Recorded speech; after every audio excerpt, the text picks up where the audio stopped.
मैं second paper physics में लेके आ गया हूँ कुछ इम्पोर्टेंट क्वेश्चन। आप लोग जानते हैं कि कल बोर्ड परीक्षा है, फिजिक्स का ही पेपर है और इस पेपर में आप लोग डीपली करके पढ़िएगा, क्योंकि इसमें जो क्वेश्चन बनते हैं वो कुछ नए तरीके से हर साल अपडेट होके नए क्वेश्चन बनते हैं, कुछ ना कुछ उसमें नया क्वेश्चन ऐड किया जाता है। जैसे आप जो पढ़े हैं वही सिलेबस है, बस थोड़ा सा उसका पूछने का तरीका बदल दिया जाता है तो आपको नया लगता है, और क्वेश्चन का अंक अपडेट करके और नया के जैसे बना दिया जाता है, उसी का तरीका थोड़ा सा बदल दिया जाता है तो नया क्वेश्चन हो जाता है। तो आइए हम बताते हैं आपको सेकेंड पेपर में पहले चैप्टर से और लास्ट तक का। मैं यहाँ पे आपको 20 ही क्वेश्चन लिखा हूँ, ठीक ना। यहाँ पे फोटो इलेक्ट्रिक इफेक्ट तक ही मैं लिखा हूँ, कुछ क्वेश्चन उसके बाद मैं बोल कर लिख कर तुरंत जस्ट बताऊँगा। तो इसमें पहला क्वेश्चन है, जब प्रकाश का किरण वायु से कांच में जाती है तो प्रकाश का कौन सा अभिलक्षण नियत रहता है। कह रहा है प्रकाश की किरण वायु से कांच में जा रही है, जल में जाए, कहीं भी जाए, यानी माध्यम बदले तो ध्यान से समझिएगा। उसका वेग नियत रहता है कि तरंग दैर्घ्य नियत रहता है कि आवृत्ति नियत होती है कि आयाम नियत होता है, ठीक ना। इसमें से क्या नियत है उसी को आपको बताना है। अगला क्वेश्चन है, निर्वात में किसी प्रकाश का तरंग दैर्घ्य 6400 एंगस्ट्रॉम है, जल में उसकी तरंग दैर्घ्य होगी। निर्वात में तरंग दैर्घ्य लैम्डा का मान दिया है और जल का अपवर्तनांक दिया है 4/3, तो तरंग दैर्घ्य क्या होगी। तो लैम्डा इक्वल टू फार्मूला आप लोग लगा लीजिएगा जो आप पढ़े हैं। क्वेश्चन नंबर 3 है, यदि सघन माध्यम में आपतन कोण क्रांतिक कोण के बराबर हो तो अपवर्तन कोण का मान होगा। क्रांतिक कोण किसे कहते हैं आप पढ़े हैं, पूर्ण आंतरिक परावर्तन किसे कहते हैं, दोनों आप पढ़े हैं। इसमें कह रहा है सघन माध्यम में आपतन कोण क्रांतिक कोण यानी IP इक्वल टू C के इक्वल हो जाए तब स्मॉल r का मान पूछा है, इसको आप लोग स्पष्ट रूप से लगा देंगे। 1 नंबर का क्वेश्चन है। पूर्ण आंतरिक परावर्तन किसे कहते हैं, प्रकाशिक तंतु को समझाइए, यानी क्रांतिक कोण का मान थोड़ा सा और बढ़ा दें तब प्रकाश पूर्ण आंतरिक परावर्तित हो जाती है। उसी का एक अनुप्रयोग है प्रकाशिक तंतु को समझाइए, ऑप्टिकल फाइबर जिसको अंग्रेजी में कहते हैं। प्रकाशिक तंतु को समझाने के लिए कहा है, तो प्रकाशिक तंतु में आप लोग इसका उपयोग हम पढ़ा है, सिद्धांत में पढ़ा है, देख लीजिएगा जो नोट्स में हम लिखवाए हैं, ठीक ना, उसमें बताएं। इसका उपयोग भी है कि डॉक्टर इसका उपयोग करके कान में या पेट में, लीवर में कोई दिक्कत होता है तो प्रकाश के अपवर्तन के द्वारा देखते हैं सब, ठीक ना। उसके बाद है गोली अवतल पृष्ठों का 6 नंबर क्वेश्चन है, गोली अवतल पृष्ठों का सूत्र निगमन कीजिए। इसमें 2 कंडीशन है, गोली अवतल पृष्ठों का सूत्र निगमन कीजिए, इसमें केवल एक ही लिखा है। इसमें अवतल के लिए भी है, उत्तल के लिए भी है, तो इसमें लिख दिया है तब तो कोई दिक्कत नहीं, लेकिन वैसे कहा है गोली पृष्ठों के लिए सूत्र का निगमन कीजिए, तो उसमें कोई आप लगा सकते हैं जब कंफर्म ना हो अवतल है कि उत्तल है। इसमें अवतल है तो लिखना पड़ेगा। संपर्क में रखे 2 लेंसों का सूत्र निगमन कीजिए, संपर्क में रखे 2 लेंसों का सूत्र निगमन करने के लिए आपको बताया गया है। उसके बाद 8वां क्वेश्चन है, पतले लेंस द्वारा सूत्र निगमन कीजिए जब माध्यम समान हो, जब माध्यम भिन्न हो। देखिए पतले लेंस का सूत्र, जब इसमें केवल उत्तल लेंस का ही उपयोग करेंगे। पतले लेंस में उत्तल लेंस अगर है तो उसके एक साइड का माध्यम कैसा है, दूसरे साइड का कैसा माध्यम, उसके ऊपर डिपेंड है। कहा जब माध्यम समान हो, यानी दोनों मान लो सघन हो, दोनों विरल हो, या एक सघन हो एक विरल हो, तो माध्यम भिन्न हो, दूसरा कंडीशन।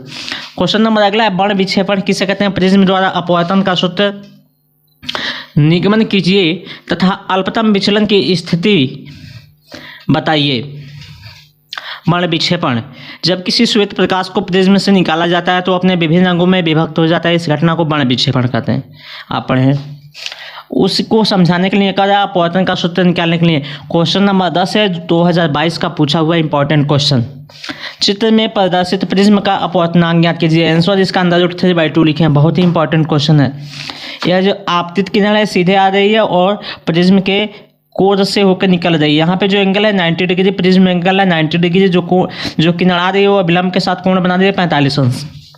n का मान पूछा है, इसको आप लोग लगा लेंगे। क्वेश्चन नंबर 11 है, देखिए, संयुक्त सूक्ष्मदर्शी या दूरदर्शी का सचित्र वर्णन कीजिए। सूक्ष्मदर्शी किसे कहते हैं, दूरदर्शी किसे कहते हैं। सूक्ष्मदर्शी जो सूक्ष्म वस्तुओं का बड़ा प्रतिबिंब बनाती है, जो नज़दीक की वस्तु को केवल अति सूक्ष्म जैसे बैक्टीरिया हुआ या ब्लड का जो झिल्ली हुआ उसको देखने के लिए, छोटी छोटी वस्तुओं को जो माइक्रोस्कोपिक वस्तु है, अति सूक्ष्म वस्तु है, उसको देखने के लिए संयुक्त सूक्ष्मदर्शी का उपयोग करते हैं दूरदर्शी। इसे दूर की वस्तुओं को देखने के लिए जिसका उपयोग करते हैं उसको दूरदर्शी कहते हैं। इसका सचित्र वर्णन कीजिएगा। इसमें दो लेंस होता है, दोनों उत्तल होता है, एक आँख के पास होता है और नेत्रिका लेंस होता है, और दूसरा दूध होता है, उसको अभिदृश्यक लेंस कहते हैं। ठीक ना। और इसमें एक आता है समंजन क्षमता, समायोजित करके देखने की क्षमता को समंजन क्षमता कहते हैं। आँख का समंजन क्षमता करके आता है। देखिए अगला क्वेश्चन है, एक संयुक्त सूक्ष्मदर्शी है का नेत्रिका और देखिए ये अभी है ना, अभिदृश्यक की फोकस दूरी क्रमशः 6.25 और 2 सेंटीमीटर है। अभिदृश्यक से अंतिम प्रतिबिंब की दूरी क्या होगी जब अंतिम प्रतिबिंब अनंत पे हो, यानी डी का मान दिया हुआ है इनफाइनाइट। आवर्धन पूछ रहा है, सॉरी, अंतिम प्रतिबिंब की दूरी क्या होगी, यानी लास्ट इमेज पूछ रहा है आपका। ठीक ना। अंतिम प्रतिबिंब की दूरी क्या होगी। अभिदृश्यक से दूरी पूछ रहा है। देखिएगा, जब अंतिम प्रतिबिंब अनंत पे हो तो अभिदृश्यक से प्रतिबिंब की दूरी पूछ रहा है अंतिम वाले की।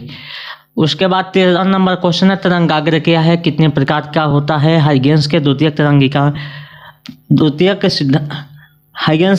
तरंगिकाओं के सिद्धांत क्या है। यहाँ पे तरंगिकाएं रहेगा, तरंगिकाएं के सिद्धांत क्या है, इसके आधार पर परावर्तन और अपवर्तन की व्याख्या कीजिए। ये पूरे एक चैप्टर का क्वेश्चन है ये। ठीक ना। तरंगाग्र क्या है, किसी भी माध्यम में हुए विक्षोभ को तरंग कहते हैं, और माध्यम में दो कण कंपन के समान कला में हो, जब माध्यम के दो कण कंपन के समान कला में हो तो इस प्रकार से बने पथ को या पथ के समांतर लंबाई को ही हम तरंगाग्र कहेंगे। ठीक ना। इस 3 प्रकार के होते हैं, समतल होते हैं, गोली होते हैं, बेलनाकार होते हैं। जब प्रकाश स्रोत किसी गोले से निकला हो तो गोली होगा, अनंत से आ रहा हो तो समतल होगा, अगर रेखा में प्रकाश की किरण हो तो बेलनाकार तरंगाग्र होगा। इसका सचित्र वर्णन हम क्लास में बताए हैं आप लोग को। ठीक है।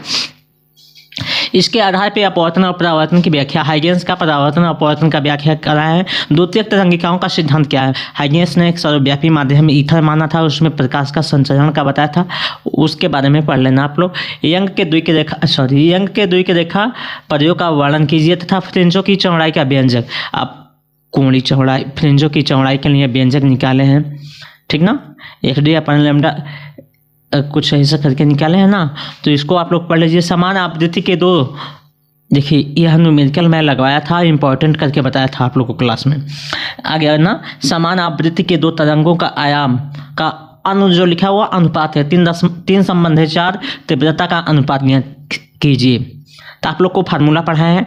I1 जो होता है तीव्रता है, I = K, A1 होता है A1 का स्क्वायर, I2 = K, A2 का स्क्वायर, वहाँ से निकालेंगे। विभवातन किसे कहते हैं, एकल झिल्ली के कारण विभवातन का सूत्र। विभवातन आप लोग को पढ़ाया है ना, जब प्रकाश किसी पतले क्षेत्र या अवरोध से निकलती है तो वह आंशिक रूप से मुड़ जाती है। इस घटना को हम क्या कहते हैं बताएंगे। इस घटना को हम कहते हैं विभवातन कहते हैं। एकल झिल्ली के कारण विभवातन, उसमें हम बताया। ध्रुवण क्या है समझाइए। समतल ध्रुवित प्रकाश। ध्रुवण किससे कहते हैं, जब किसी अध्रुवित प्रकाश को टूरमैलिन क्रिस्टल से गुजारा जाता है तो उस क्रिस्टल के समांतर जो प्रकाश की किरण हो जाते हैं उन प्रकाश को हम ध्रुवित प्रकाश कहते हैं। ठीक है ना। ब्रूस्टर का नियम पढ़ा है, N = 10IP वाला। प्रकाश वैद्युत प्रभाव की व्याख्या कीजिए, बहुत ही इंपॉर्टेंट है। इस चैप्टर से 99.9% एक क्वेश्चन आता है। 99 मैं दावे के साथ कहता हूँ। इससे, हाइगेंस से, यंग से, इसमें से फिक्स है एक क्वेश्चन आएगा। इसमें से एक होता है, एक यंग सा होता है। देखिए तरंगाग्र से एक फिक्स है, उसका यंग हुआ, विभवातन हुआ, व्यतिकरण हुआ, इसमें से एक क्वेश्चन रहता है। इन तीनों में से एक मिला के फिक्स है। और ध्रुवण से एक शॉर्ट क्वेश्चन 2 नंबर का होता है। प्रकाश वैद्युत प्रभाव से फिक्स है कि 6 नंबर का एक क्वेश्चन होगा, या प्रकाश वैद्युत प्रभाव दे दे, उसके आधार पर कार्य प्रभाव किसे कहते हैं। जब किसी धातु से प्रकाश की किरण टकराती है तो उसमें से मुक्त इलेक्ट्रॉन निकलने लगते हैं, और ये जो पूरा प्रोसेस है इसी को हम कहते हैं प्रकाश वैद्युत प्रभाव। इसमें एक आया देहली आवृत्ति किसे कहते हैं, वह न्यूनतम आवृत्ति की प्रकाश जो किसी धातु में से इलेक्ट्रॉन को उत्सर्जित कर दे। वह न्यूनतम आवृत्ति का प्रकाश जो किसी धातु में से इलेक्ट्रॉन को उत्सर्जित कर दे, उसी प्रकाश के आवृत्ति को देहली आवृत्ति कहते हैं, ठीक ना। और उसी प्रकाश के तरंग दैर्घ्य को देहली तरंग दैर्घ्य कहते हैं। आइंस्टीन का समीकरण आप लोग पढ़ लेंगे। इसके बाद मैं इरेज करके कुछ और क्वेश्चन बता दे रहा हूँ। आइए इसके बाद मैं बता दे रहा हूँ अगला चैप्टर। इसके बाद जो मिलेगा आपको हाइड्रोजन स्पेक्ट्रम का मिलेगा। हाइड्रोजन स्पेक्ट्रम किसे कहते हैं, इसमें से एक क्वेश्चन बनेगा। हाइड्रोजन स्पेक्ट्रम में आप सबसे पहले तो पढ़ेंगे रदरफोर्ड का अल्फा कण प्रयोग, 2 नंबर का क्वेश्चन, जो केमिस्ट्री में भी पढ़े हैं, 9th में भी पढ़े हैं, इसमें भी पढ़े हैं। अल्फा कण का प्रयोग पढ़ेंगे, 2 नंबर का क्वेश्चन। कौन सा मान लीजिए आप लोग अल्फा कण। उसके बाद है रदरफोर्ड का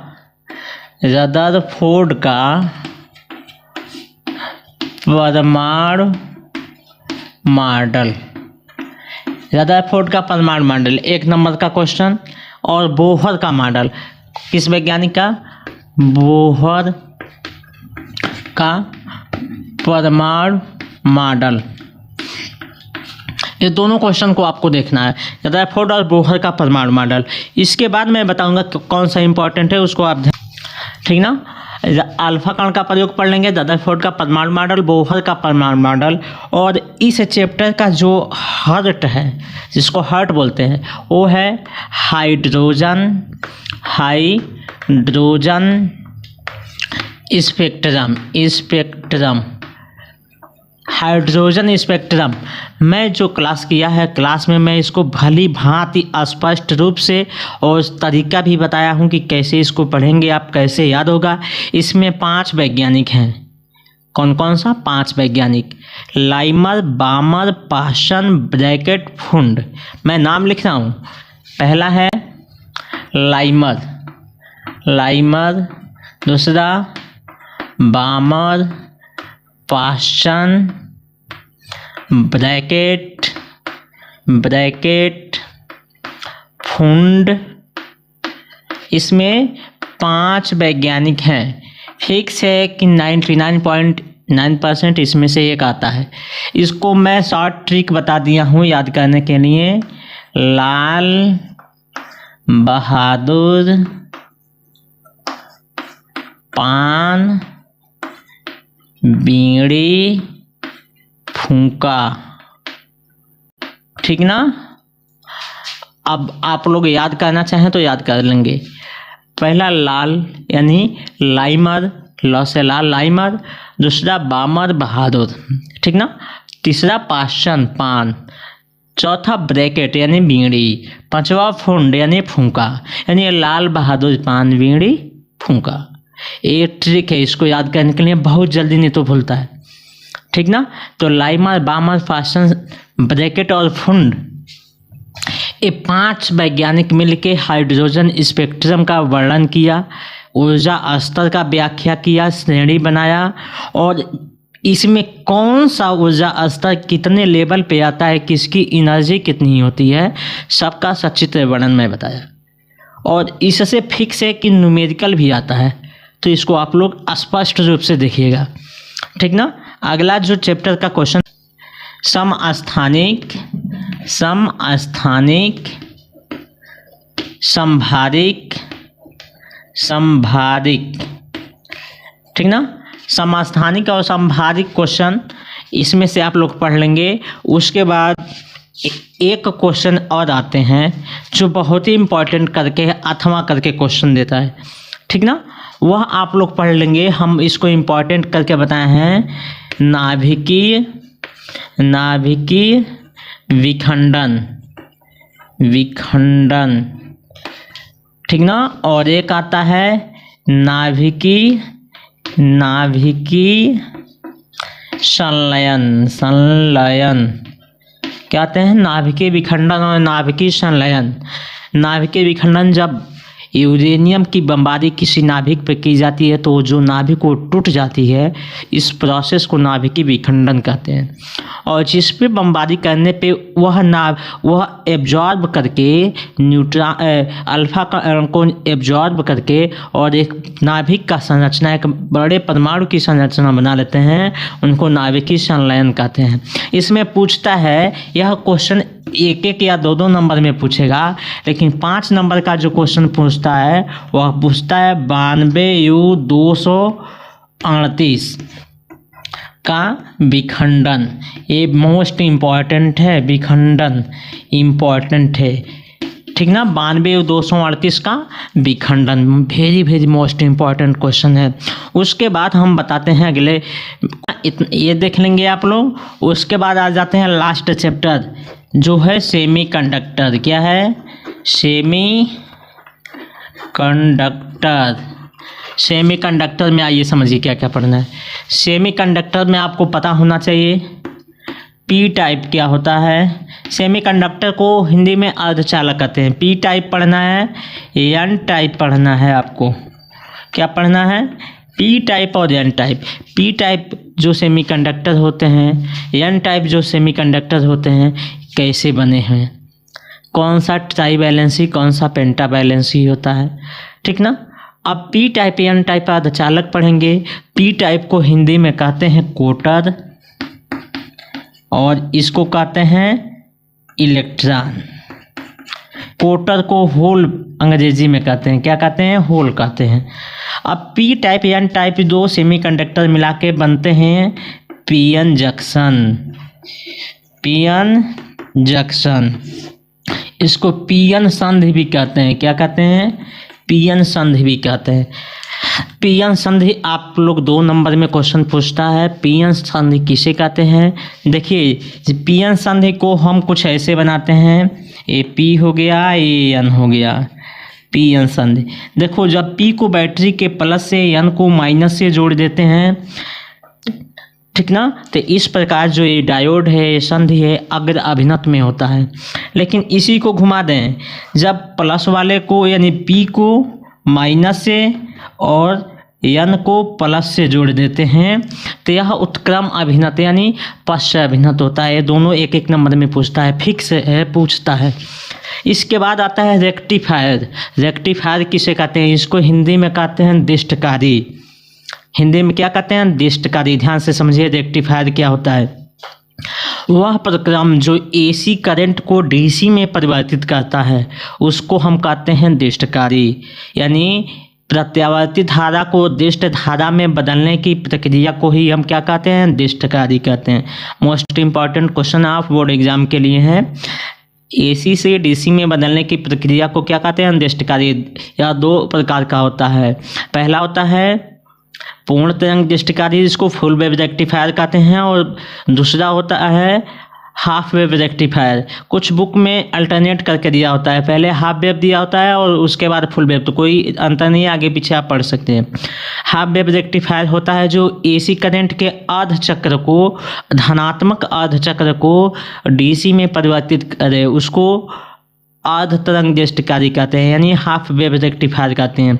जो डीसी करंट के दोनों चक्रों को, ऋणात्मक और धनात्मक, यानी जो एसी करंट के निगेटिव और पॉजिटिव साइकिल को डीसी में परिवर्तित करे, यानी प्रत्यावर्ती धारा के दोनों चक्रों को दिष्ट धारा में परिवर्तित करने की प्रक्रिया को पूर्ण तरंग दिष्टकारी कहते हैं।